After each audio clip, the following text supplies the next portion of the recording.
I used to believe that family always comes first. When we were kids, I thought my sister and I had a bond no one could break. Lauren was only 2 years older than me, and she was everything I wasn't: popular, confident, the one everyone wanted to be around. I was quiet, more comfortable spending my time in the art room or library, but I still looked up to her like she was unstoppable.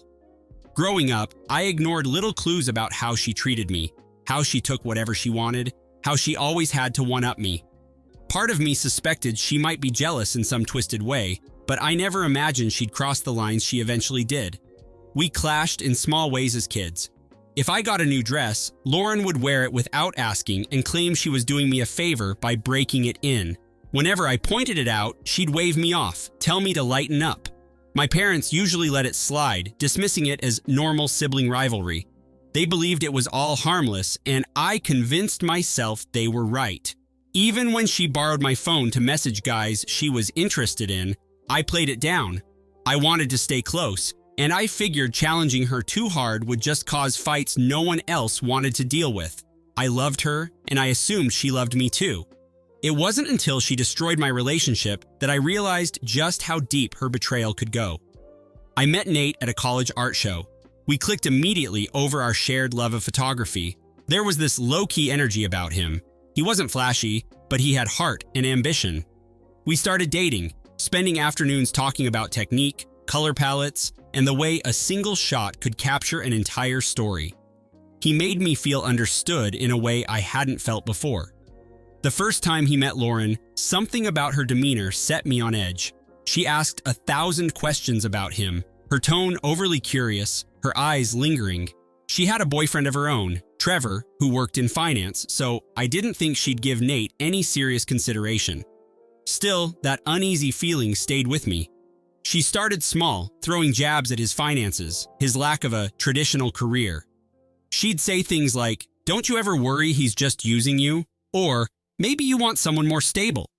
At first, I brushed it off, but she knew exactly how to plant seeds of doubt. When she realized I wasn't immediately dumping him, she escalated. She began texting him behind my back. Nate told me about it, showed me her flirty messages, even explained how uncomfortable he felt. I confronted Lauren, but she claimed she was testing his loyalty to protect me.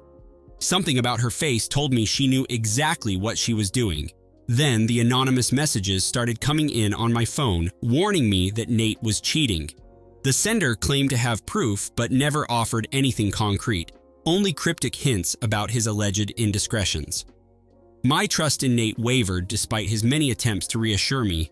Over time, the unknown number sent screenshots that appeared to show Nate flirting with random women. The language even resembled Lauren's style, but I was too caught up in the possibility of betrayal to notice.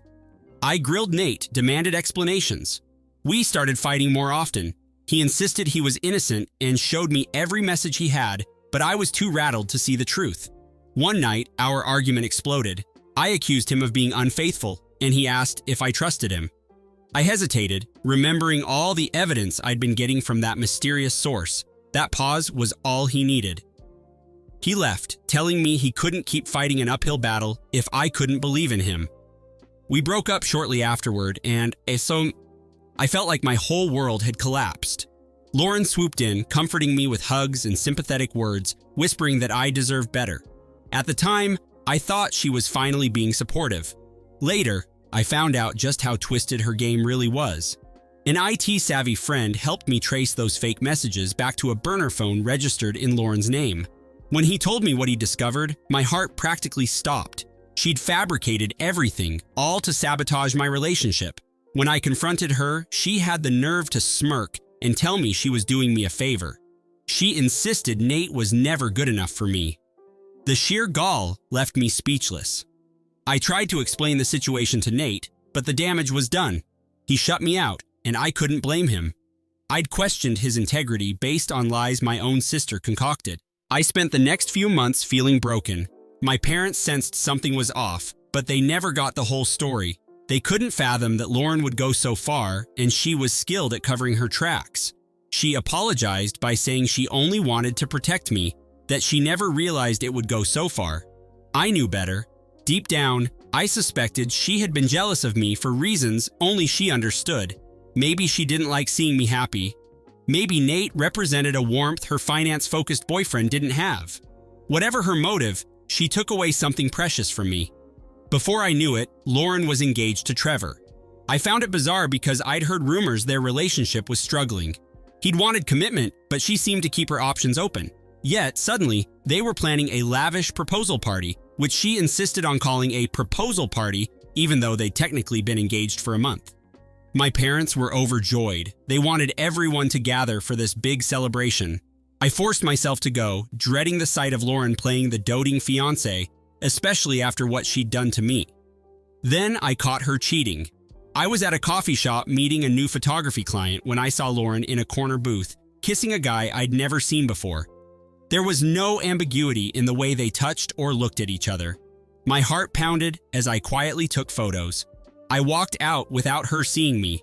My head spun with rage. This was the same person who destroyed my relationship for no valid reason, yet she was stepping out on her fiancé right before their big engagement celebration. It was hypocrisy at its finest, and I was beyond furious. Part of me thought about going straight to Trevor with the evidence, but I knew how manipulative Lauren could be, how she'd turn it around on me. I decided to gather more proof.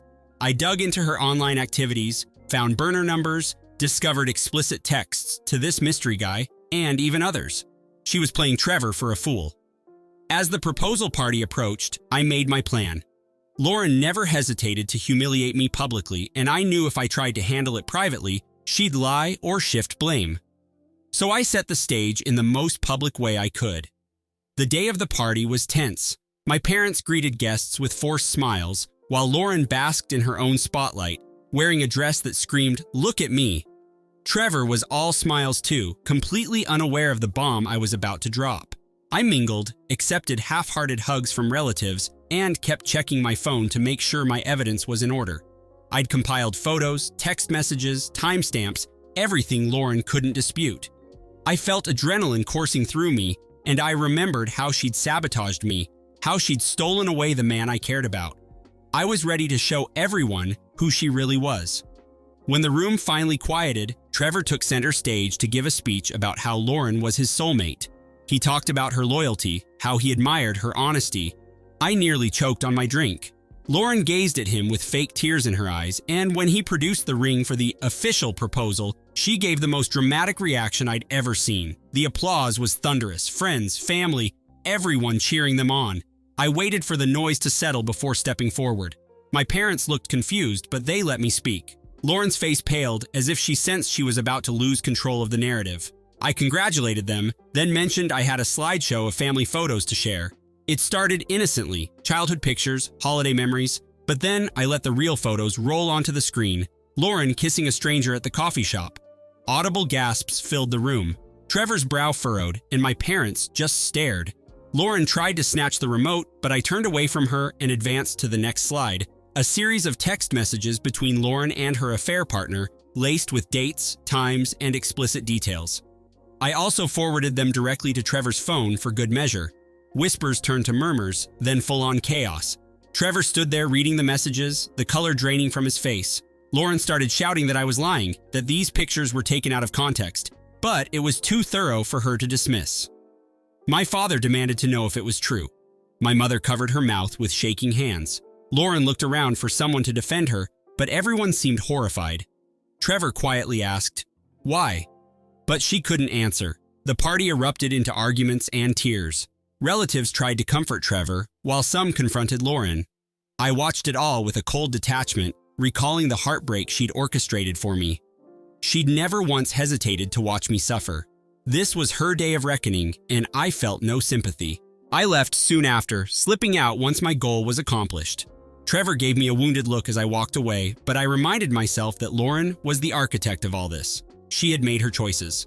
Over the following days, she tried to do damage control, telling relatives I was jealous and out to ruin her life, that I must have faked the texts. But the evidence was easily verifiable, and Trevor wasn't dumb. He ended the engagement, demanded the ring back, and moved out of their apartment. My parents were devastated. My mother kept calling me in tears, saying I'd gone too far by exposing Lauren so publicly. She asked why I didn't handle it behind closed doors. I told her that's exactly how Lauren escaped accountability all these years, by twisting every private discussion into a story where she was the victim and I was the villain. I had no interest in a quiet confrontation that would just let her keep lying. My mother couldn't grasp that, and it caused a lot of tension between us. Dad was more reserved, likely mourning the loss of his perfect family image. It wasn't my responsibility to maintain that illusion anymore. Lauren, humiliated and bitter, tried to blame me for her self-inflicted downfall. She claimed she only cheated because Trevor was distant, that it was just a fling she was going to end. I saved those texts in which she called me vindictive, told me I'd never find happiness by holding grudges. But I remembered the day I discovered she'd faked proof of Nate's cheating. I recalled the sheer heartbreak I felt when Nate walked out of my life. She hadn't just harmed me, she'd destroyed the trust I had in myself. This wasn't about a petty squabble over clothes or phone messages. This was about her going out of her way to ruin my life and feeling no remorse for it. Some relatives quietly confessed they were relieved someone finally put Lauren in her place. They said they'd seen how she treated me growing up, but they never spoke up. They were sorry, but I wasn't. I told them I'd do it again if I had to. There was something liberating about not holding back anymore. I'd let her sabotage me once. I wasn't going to keep letting her walk all over me because we happened to share DNA. I thought about Nate often. He never fully understood what happened while it was unfolding, but once word got around about the proposal party fiasco, he learned the truth. Mutual friends reached out, letting me know he'd finally realized I wasn't the one who lied. We stayed out of touch for a while, both needing time to heal, but I felt a spark of hope knowing he'd recognized where the manipulation had come from. One day, I texted him, asking if he'd be willing to meet up. He agreed, and we spent a long afternoon talking in a cafe. It wasn't a perfect reunion. Too much had happened for us to pick up right where we left off, but we cleared the air. We agreed to keep in contact and see if we could slowly rebuild the trust Lauren had shattered. Meanwhile, Lauren spiraled. She lost Trevor, her new fling ghosted her once the drama got too intense, and she burned countless bridges by trying to pin everything on me. She eventually moved away to stay with a cousin. My mother still begs me to call her, to reconcile for the sake of family unity, but I refuse. Betrayal on that level doesn't get a quick fix. I don't feel any need to mend fences with someone who sabotaged me and then refused to apologize in any meaningful way. She's the one who set all of this in motion, not me. In quiet moments, I sometimes wonder if I went too far. I know it was brutal to expose her at her own celebration, but then I remember the manipulated screenshots, the phone calls from that burner number, the look on Nate's face when he realized I didn't trust him. All of that was orchestrated by my sister, the person who was supposed to have my back. She never hesitated to watch me suffer. She even pretended to comfort me after she drove Nate away. If I'd confronted her in private, she would have turned the tables, painted me as the jealous sister. Public exposure was the only way to ensure there was no escaping the truth. And it worked. My parents tried to organize a few family therapy sessions, hoping to patch things up, but I declined. Lauren could go if she wanted to. I wanted no part in a charade where she'd claim she was misunderstood. Maybe therapy would help her down the line, but I wouldn't be the one holding her hand through it. Everyone has a breaking point, and I'd reached mine long ago. Sometimes holding firm boundaries is the only way to protect yourself from people who thrive on manipulation. I threw myself into my photography afterward. I booked a local magazine shoot and captured stories of hardworking people trying to create something meaningful. That felt like the opposite of Lauren's world. Genuine lives, real efforts, no illusions. Behind the camera, I found a sense of control again. Each shot told a story that wasn't drowned in lies. Healing wasn't immediate, but it felt like a fresh start. Occasionally, I'd get updates that Lauren was complaining about her ruined reputation, but I ignored them. I'd cut her out. She couldn't hurt me if she couldn't reach me. A few relatives reached out, trying to remain neutral, but the truth is, neutrality only ever benefited Lauren in the past. This time, I didn't care if people felt caught in the middle. I'd been alone in the middle for too long. Some understood, some didn't, and I was okay with that. My mother still cries about the fractured family. My father, for all his disappointment, at least stopped trying to force me to forgive. He seemed to grasp that Lauren's betrayal had run deep. I suspect he also felt responsible for letting her off the hook so often in our childhood, but I wasn't going to let him shoulder that guilt. This was on her. Eventually, I did manage to talk to Nate more regularly. We took it slow, meeting up for casual photo walks, chatting about our latest projects. There was a lingering sadness there, but also a hint of possibility. I'm not sure if we'll ever date the way we once did, but at least he knows I wasn't the monster Lauren made me out to be. If nothing else, the door to friendship is open, and that eases some of the bitterness in my heart. People ask if I forgave my sister. No, I haven't. I'm not claiming the moral high ground. I deliberately exposed her because she exposed me to heartbreak and humiliation first. It felt like leveling the field. I used to think forgiveness was the only way to move on, but I learned that sometimes not forgiving is part of healing too. I'm protecting myself, my own sense of worth. I'm not carrying hatred around like a badge of honor, but I'm also not letting her back into my life as if nothing happened. There's a kind of freedom in knowing I can set boundaries without guilt. I always worried about what my parents would think, how extended family would react. But after everything, none of that matters as much as preserving my own peace. Lauren taught me a cruel lesson. Family can be your biggest source of betrayal. I hope she figures out her issues, but I won't hold my breath. If she does change, it won't be because I helped her hide from her mistakes. In the end, I got the only revenge that would force her to face consequences. She had to answer for her lies in front of everyone she tried to impress. I remember the shock on her face, the hush that fell over the room before the shouting began. It's not a memory I'll cherish, but it's one I refuse to regret. She sabotaged a loving relationship I might never get back. She shattered my trust in people. If my method of payback was public and painful, maybe that's exactly what it needed to be. People love talking about the high road, about forgiving for your own peace. I get that, but it's not the path I chose. I chose to fight fire with fire. I chose to make sure she felt that sting of betrayal just as intensely as I did.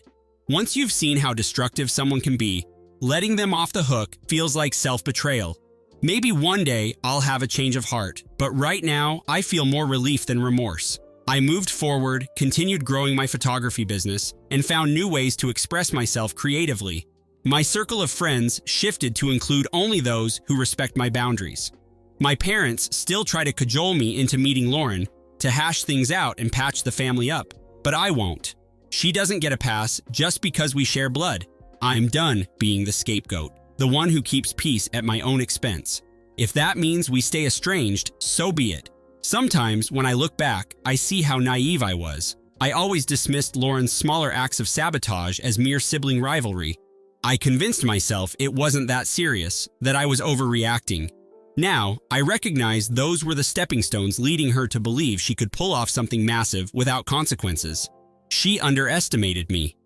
And the day I connected my phone to that TV at her proposal party, she finally discovered that my days of rolling over and accepting her behavior were done. No, I haven't forgiven her. I don't plan to. I don't see forgiveness as a virtue I have to aspire to in this scenario. She tried to ruin me, and she succeeded for a while. All I did was return the favor. If that makes me petty, I'll own it. Because after being torn apart emotionally, exposing the truth was the only way to reclaim myself. In that single act, I took back my voice. Maybe Lauren learned a lesson, maybe she didn't, but I know I did. Never again let someone twist reality until you doubt your own eyes. If I ever sense that kind of manipulation creeping back, I'll shut it down instantly. That's the legacy her betrayal left me. I'm not sorry I ruined her proposal party. I'm not sorry it ended in a public fiasco. The truth needed to come out where she couldn't scramble to hide it. And I'm not sorry she had to face her fiancé, her friends, and her family with no lies left to cling to. She destroyed my relationship with Nate, so I destroyed her illusions. It might not be the wholesome resolution some people crave, but it's mine. In my own way, I'm finally free. And that is worth everything.